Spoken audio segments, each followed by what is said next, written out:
উনি যে কাকে বলেছিলেন উনি নিজেকে দেখে নেই যে অন্যজন যদি পাপ করে তাহলে তাকে শাস্তি পেতে হবে, আর নিজে পাপ করলে কি শাস্তি পেতে হবে না? সেই শাস্তি আল্লাহর পক্ষ থেকে এই দেশের মানুষ দেখেছে। কালকে তার ফাঁসির আদেশ হয়েছে। এই যে মাত্র একটি মামলা, এখানে 1400 যুবক প্রাণের রক্তের বিনিময়ে এই ফ্যাসিস্ট সরকার বাংলাদেশ থেকে বিতাড়িত হয়েছে।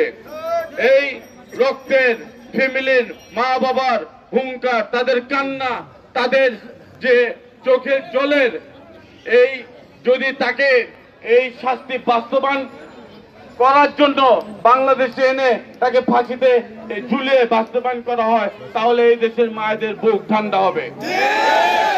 এবং যে বলেছে যে জোর জবরদস্তি করে মানুষকে হয়রানি করে মিথ্যা মামলা দিয়ে গুম খুন করে মানুষকে ফাঁসি দিয়ে উনিও এই আদালত থেকে বাংলাদেশের বিজ্ঞ রাজনীতিবিদদেরকে উনি ফাঁসিতে ঝুলিয়েছিলেন।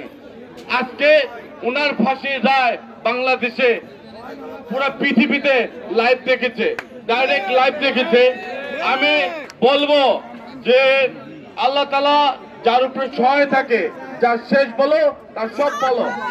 আমাদের নেত্রী বেগম খালেদা জিয়া সারা জীবন এই দেশের জন্য, গণতন্ত্রের জন্য আপসহীনভাবে সংগ্রাম করেছেন।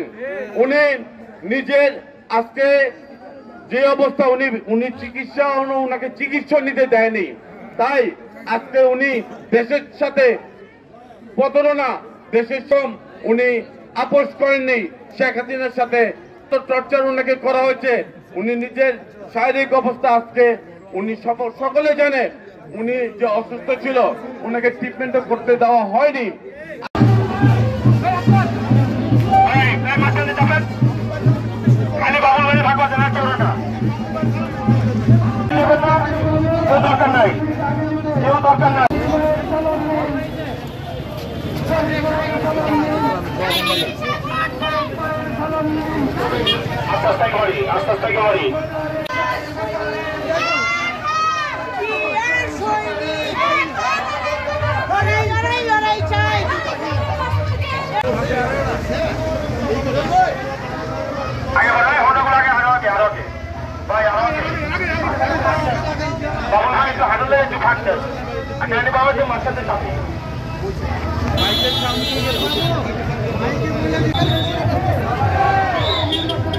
ভাই সামনে তাকান, ভাই ভাই আস্তে আস্তে, ভাই সামনে তাকান, আস্তে আস্তে।